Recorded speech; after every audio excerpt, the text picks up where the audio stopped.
হৈছে নাৰী সৰবৰাহকাৰী চক্ৰ অসমৰ যুৱতী মহিলাক বহিৰাষ্ট্ৰত বিক্ৰী কৰাৰ ষড়যন্ত্ৰ চলিছে সবিশেষ জনাই আছো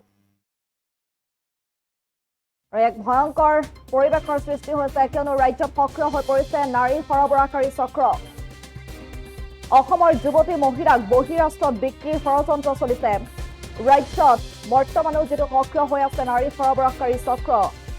মহিলা আৰু যুৱতীক এবাৰ টাৰ্গেট কৰি লৈছে নাৰী সৰবৰাহকাৰী চক্ৰই হুজাই জিলাত পোহৰলৈ আহিছে ইটোৰ পিছত সিটো নাৰী সৰবৰাহৰ ঘটনা এবাৰ দবকাৰ দক্ষিণ আশীনগৰ গাঁৱৰ দুগৰাকী মহিলাক বহিৰাষ্ট্ৰ উমানত বিক্ৰী কৰাৰ অভিযোগ উত্থাপন হৈছে স্বামী বহিৰাজ্যত কৰ্মৰত হৈ থকাৰ সময়তে মিছা প্ৰলোভন দি কৌশলেৰে উমানত লৈ গৈ বিক্ৰী কৰাৰ অভিযোগ মহিলা দুগৰাকীৰ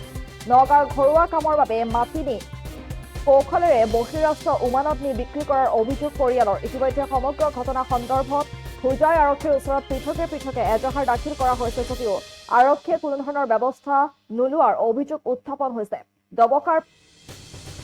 সংঘটিত হৈছে এই ঘটনা দবকাৰ যুৱতী মহিলাক এতিয়া বহিৰাষ্ট্ৰত বিক্ৰীৰ এনেদৰে ষড়যন্ত্ৰ চলিছে অসমৰ যুৱতী মহিলাক বহিৰাষ্ট্ৰৰ বিক্ৰীৰ ষড়যন্ত্ৰ চলিছে সক্ৰিয় হৈ পৰিছে নাৰী সৰবৰাহকাৰী চক্ৰ হুজাই তথা দবকা অঞ্চলৰ মহিলা আৰু যুৱতীক টাৰ্গেট কৰি লৈছে এবাৰ নাৰী সৰবৰাহকাৰী চক্ৰই হুজাই জিলাত পোহৰলৈ আহিছে ইটোৰ পিছত সিটো নাৰী সৰবৰাহৰ ঘটনা এবাৰ দবকাৰ দক্ষিণ আশীনগৰ গাঁৱৰ দুগৰাকী মহিলাক বহিৰাষ্ট্ৰ উমানত বিক্ৰী কৰাৰ অভিযোগ উত্থাপন হৈছে স্বামীয়ে বহিৰাজ্যত কৰ্মৰত হৈ থকাৰ সময়তে মিছা প্ৰলোভন দি কৌশলেৰে উমানত লৈ গৈ বিক্ৰী কৰাৰ অভিযোগ উত্থাপন কৰিছে মহিলা দুগৰাকীয়ে ঘৰুৱা কামৰ বাবে মাটি নি কৌশলেৰে বহিৰাষ্ট্ৰ উমানত নি বিক্ৰী কৰাৰ অভিযোগ পৰিয়ালৰ লোকৰ ইতিমধ্যে সমগ্ৰ ঘটনা সন্দৰ্ভত যেটো আৰক্ষীক অৱগত কৰা হৈছে বা এজাহাৰ দাখিল কৰা হৈছে কিন্তু বৰ্তমানলৈ আৰক্ষীয়ে কোনো ধৰণৰ ব্যৱস্থা গ্ৰহণ নকৰাৰ অভিযোগ উত্থাপন হৈছে আৰু যাক লৈ এতিয়া তীব্ৰ চাঞ্চল্যই বিৰাজ কৰিছে